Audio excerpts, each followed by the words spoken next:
Today we're going to be talking about why I think the earth is flat. After doing a lot of research and looking at a lot of things, also reading this book and what it says in the very beginning of it about the firmament, that's why. Also, if you look at these pictures,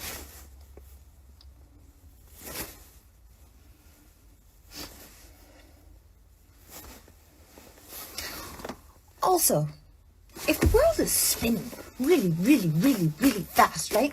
And you have a meteor coming at it, like, how are the meteors just a perfect circle? That's all. That's all. Yeah, I'm making this video because I took an airplane flight from Boston, Massachusetts to Orlando, Florida. And I was able to sit by the window and I was able to film some videos when I was by the window. And I'm going to show you some of the info. I'm going to show you a few of the videos. You could draw your own conclusion.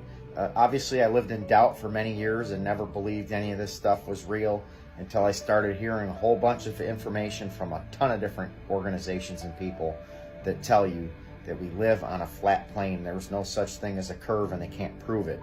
And I know if somebody that's going to see this, they're going to debate it and they're going to say, this guy's crazy. I'm just telling you what I've been hearing from so many people. And you can see all the videos.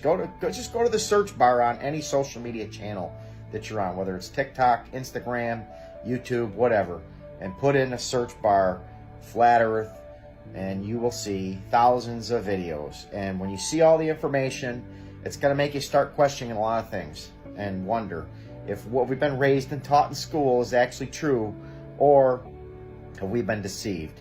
And it took me a long time to get to that point, but I can't see a curve.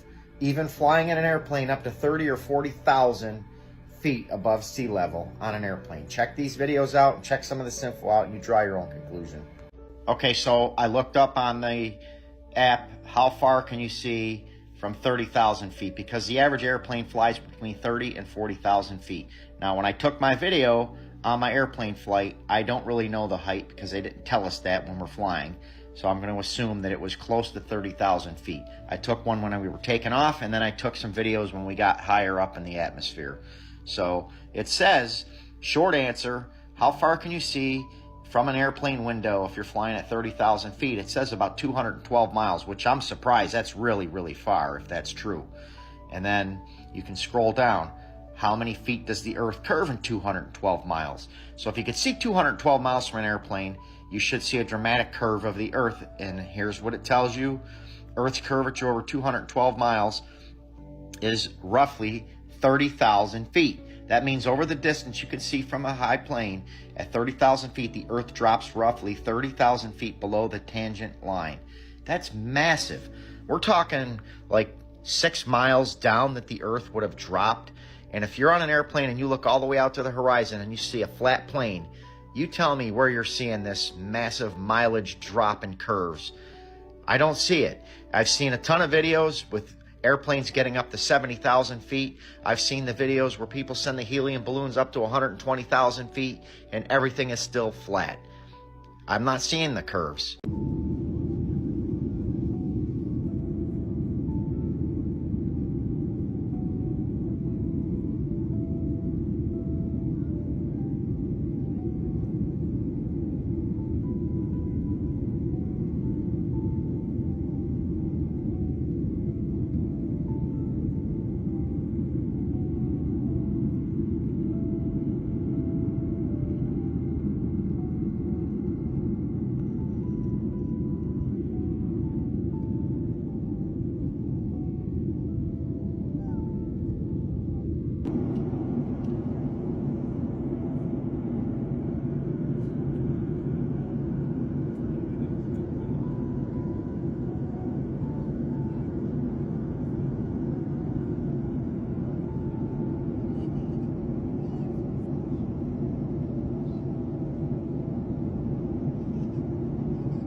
funny how common sense just ain't that common anymore. Now, if the sun was 93 million miles away from us and 1,000,000 times bigger than the Earth, just think, right? Common sense. This is exactly how we would see sun rays. Just like this, because light only travels straight. Light does not refract in perfect crepuscular rays, 7.2 degrees on each side, just like this. Just like this. This is an actual photo here, guys. This is what we observe. The sun rays are 7.2 degrees on either side. Refraction is highly chaotic. It's unpredictable. However, this is what we see consistently every single day when the sun is breaking through the clouds. That means that the sun is right above the clouds. You could actually use trigonometry and calculate these angles and see how far the sun is away. And it's about 4,000 miles away. Completely obvious. Clearly, it's right above the clouds. Again, this is what we would see if it was 93 million miles away and 1,000,000 times bigger than the Earth. Common sense. Does this really look like a sun that is 93 million miles away, guys? Or does it look like a sun that's right in the clouds? Just like we observe with our own two eyes, but you guys ignore it because you're like, no, NASA told me it's 93 million miles away and I believe them. Take my tax money, please. It's right in the clouds, just like all of our ancestors told us, just like the Bible told us, by the way. When you're awake, it's completely obvious that we've just been lied to about absolutely everything. And why do they do this? It's because they hide God. They want to make you feel insignificant. They want to make you feel like, there's no meaning to life, that we just came from this big bang and we're here to slave away in their system. That's not the truth. You were created intelligently by an intelligent creator, and this is an intelligent creation. We film all the spacewalks right here. And we just added some fish and a shark to create more bubbles in space. I know the flat Earth. It's on the UN flag, right? Here we have a newspaper, Philadelphia Inquirer, 1964. And this is a series, special reports, and it's called Historical Events That Shape Our World. Funny they say shape our world. Anyway, this map here, as you can see, is the exact map on the UN flag. You notice what's missing. You got it. Antarctica. I wonder why. The Antikythera mechanism is a strange device that was discovered in the ocean off of the island of Antikythera in Greece. Well, guess what it is? It's an astrological computer. The first computer ever discovered. And the ship that it was found in, the shipwreck, was dated to around 60 BC. So this thing is well over 2,000 years old. Well, someone decided to recreate it. And guess what?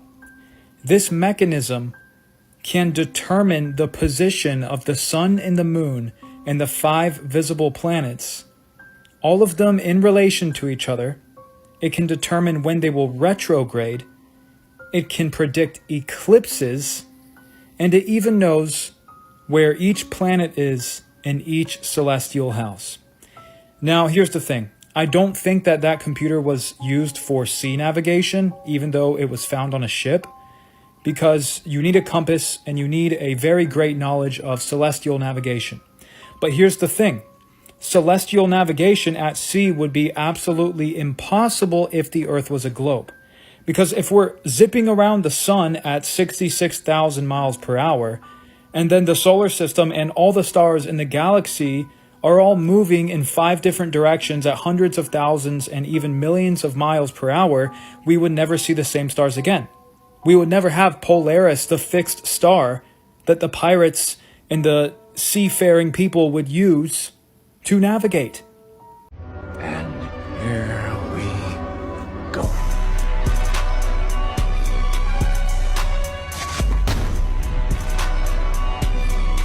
Okay, so I've been around for a while, but I just found this out that's like 100% confirmed to be true. Did you know that NASA has one of the largest film sets in the world on its property? That they claim, I don't even know what their claims are, but they got a massive film studio at the NASA center. Now, This is the same NASA which allegedly sent a bunch of guys to the moon, all of which get violent and angry when asked to swear on a Bible that they went to the moon. Which is a very odd reaction. I don't know if you've seen Buzz Aldrin and all these guys. Will you swear on a Bible? No, get the hell out of here. It turns into a big kerfuffle. Now, we have videos and images of the sun now with people with powerful cameras. We got the CGI images of the sun given by NASA, which, by the way, you can Google. Does NASA use CGI? I'll show you the result. Yes, NASA uses CGI, but primarily to illustrate concepts and events that cannot be filmed and for public outreach. So how are they going to use CGI to describe or illustrate, rather, a concept to you? But how do they know what the concept is or looks like that they're trying to CGI in the first place if they cannot film or take a picture of it? Now, to be clear, it says here, it is not used to fake actual photos or videos, of course, but it's presenting photos and videos that are computer-generated images. Illustrating inaccessible events, NASA uses CGI to visualize mission timelines, spacecraft deployments, or events that are impossible to record with a camera, such as the landing of a rover on Mars. They're getting billions of dollars, millions and millions of dollars per day to do space stuff. Are you comfortable with them wasting money to CGI the landing of a rover on Mars? As if that's like important to the findings of what is allegedly going to be found on Mars? So you guys understand what the problem is with this picture on the moon, right? You get it, right? That what we're looking at right now just wouldn't even be possible. With only one light source, the sun, your shadows cannot go in different directions. One shadow is clearly pointing this way, and the other shadow is clearly pointing that way. Now, minus all of the other more than sufficient evidence that's been put out proving that we didn't go to the moon, this is really all the proof that you would ever need. And this is just one of the many, many things that they got completely wrong when attempting to lie to us all about this. Now, look at this one. You see how the flag's shadow is pointing this way, and his shadow is pointing in the opposite direction?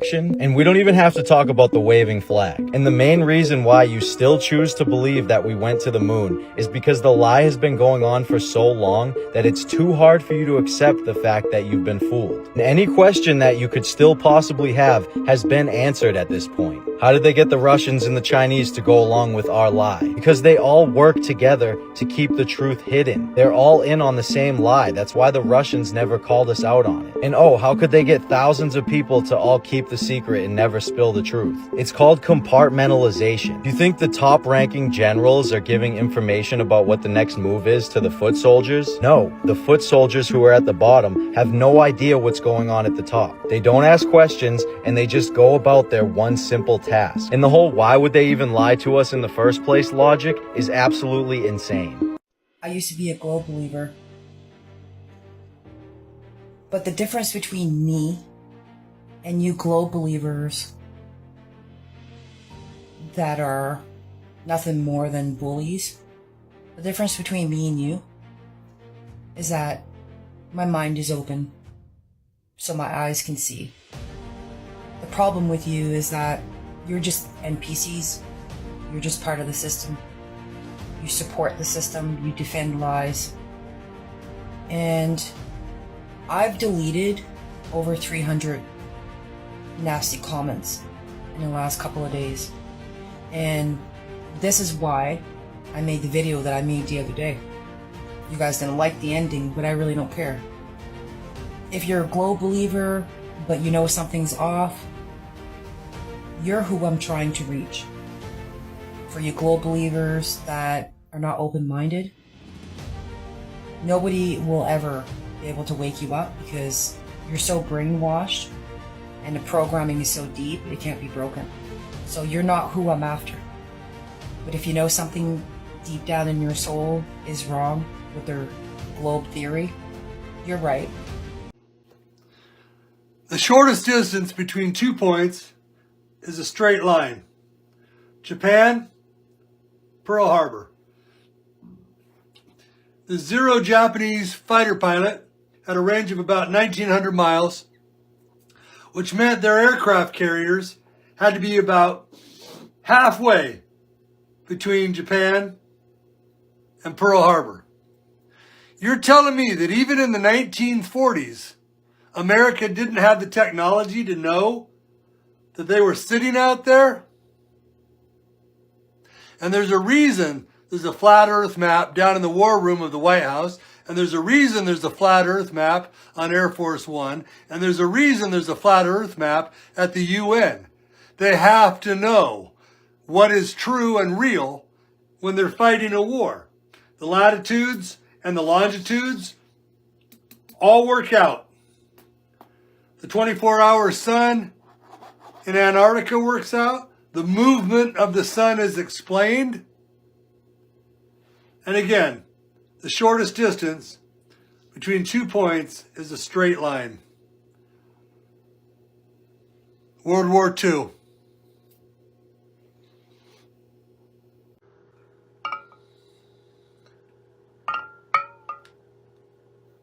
Tell me you get it. I need you to get it.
The flat Earth map dates back over 1,000 years. This map is credited to being created by a Persian astronomer. His name was Al-Biruni and he lived between 973 AD to 1048 AD. It's the official map of the United Nations and also the United States Geological Survey. It used to be present in many places before the creation of NASA and the Antarctic Treaty in 1959. Here you see it with Admiral Byrd. This map has been restored by Dmitry from Russia with suggestions of mine, Idia Lenkar. Known by my YouTube channel Flat Earth Banjo, I asked Dmitry to include the Bermuda Triangle and Point Nemo, a place deep in the Pacific where NASA buries rockets. Then Robert Tozzi, a professional mapmaker, came along and enhanced the map even more. There are many people now selling this map online, but if you could order it from my online store, I would greatly appreciate it. Visit my online store now and order one of the items. I humbly thank you.